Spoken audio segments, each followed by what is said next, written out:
Boa noite, caro ouvintes. Aqui é Tatiane Maciel, da Rádio Pagu, a rádio que toca na ferida.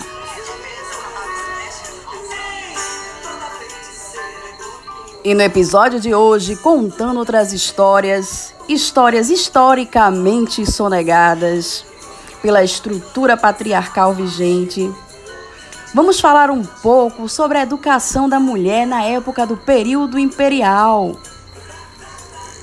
Então, caras ouvintes, para que a gente possa entender a educação da mulher no período imperial, a gente precisa fazer um exercício muito maior, no sentido de compreender os aspectos que estruturavam aquela sociedade imperial, em termos de valores políticos, morais, no seguinte sentido de perceber qual era o local, o espaço que era destinado à mulher naquele determinado contexto. E só assim pensar o que de fato era ofertado para ela, para elas, porque existiam diferentes perfis de mulheres naquela sociedade. Então, quanto mais prestígio social, essa mulher, ela tinha um grau de instrução, não a mesma instrução dada aos homens, mas uma instrução suficiente para desempenhar um papel de boa esposa, de boa mãe, no seguinte sentido de se responsabilizar diretamente pelos afazeres domésticos ou coordená-los. Então, os homens ficava todo aquele peso político. E as mulheres, a educação das meninas, sobretudo as brancas de elite, elas ocorriam no espaço privado. Elas se isolavam, elas não tinham uma vida sociável. Todo o processo de formação, ele era articulado e tolhido para que ela fosse a rainha do lar, a mãe de família, que ela soubesse somente ler e escrever o suficiente para ter aquele refinamento. Mas não havia aquele interesse da sociedade em desenvolver a mulher para que ela desse continuidade aos estudos ou ocupasse algum cargo social e de peso naquela sociedade imperial. Elas precisavam ter aquela elegância, aquele refinamento suficiente para se configurarem como damas da sociedade. Então, apesar desse aspecto doméstico, e maternal atribuído à educação feminina, em outubro de 1827, esse projeto de ensino ele vai ser transformado em lei, que vai marcar o início de um sistema educacional feminino organizado e mantido pelo Estado brasileiro. Embora a educação feminina seja basicamente direcionada para as escolas de primeiro grau, ou seja, as pedagogias, a gente observa também a consolidação, da profissão da pedagoga. Embora essa profissão, geralmente, não, em sua maioria, na verdade, realizada por mulheres, elas recebem um certo desprestígio social. Justamente por ser uma profissão que é equiparada com o papel do professor do homem, equiparada ao papel do professor, ela não só vai ter um certo desprestígio, como também um menor grau de instrução.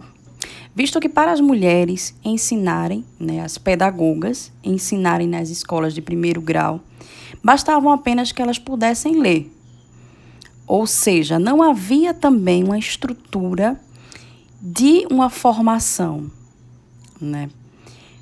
Para você ver o próprio currículo das instituições de ensino, o ensino da matemática ele era limitado às 4 operações básicas, de modo que elas soubessem um mínimo. Enquanto que para os homens havia outras matérias, outros tipos de conhecimento. Ou seja, os meninos tinham a possibilidade de ingresso à universidade, enquanto que as meninas, ainda que atingissem a educação secundária, essa educação não era voltada para o acesso à universidade, e sim para educá-las para o casamento. Afinal de contas, esse acesso à educação faria delas moças educadas e requintadas para aquela estrutura social. Eis que em 1838 recém-chegada à corte, Nísia Floresta vai fazer uma verdadeira revolução, sobretudo com a fundação do Colégio Augusto, localizado na Rua do Paço Imperial.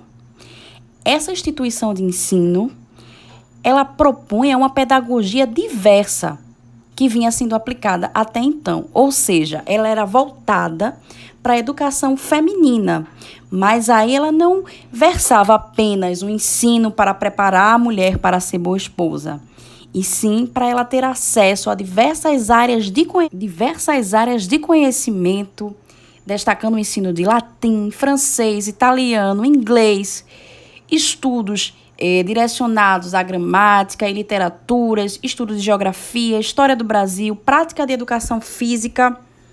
E aí a gente observa que, além de tudo isso, Nísia ela passa a questionar como naquela época, naquela estrutura social, havia cerca de 55 mil estudantes no Império, sendo que pouco mais de 8 mil deles era do sexo feminino.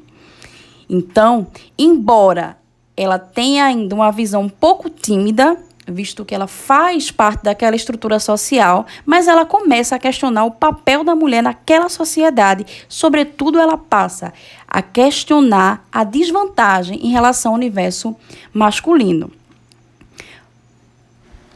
A fundação do Colégio Augusto, ele é caracterizado a partir da sua inovação e pioneirismo, sobretudo para a história da educação feminina no Brasil. E, principalmente, a contribuição de Nísia, ela é fundamental justamente para o incentivo dos ideais feministas no nosso país. A história de Nísia, ela é um marco na história da luta feminista. Naquela sociedade, não foram poucas as vezes que as mulheres elas tentavam manifestar sua própria voz, em que uma sociedade atravessada pelos valores patriarcais. Então, o papel de Nísia, questionador sobretudo dessa discrepância entre as educações e do papel da mulher, foram fundamentais para uma virada de chave, sobretudo para compreender o papel da mulher muito além da esfera doméstica e, sobretudo, para incentivar as mulheres não só a ocupar novos espaços, como questionar seu próprio papel na sociedade. Nesse sentido, Nísia figura uma personagem importantíssima para a nossa história, importante para a história não contada nos livros, mas as que promovem mudanças na nossa vida, na nossa luta e na nossa representatividade. E esse foi mais um Contando Outras Histórias, diretamente da Rádio Pagu, a rádio que toca na sua ferida. Obrigada pela audiência e paciência e até o próximo programa.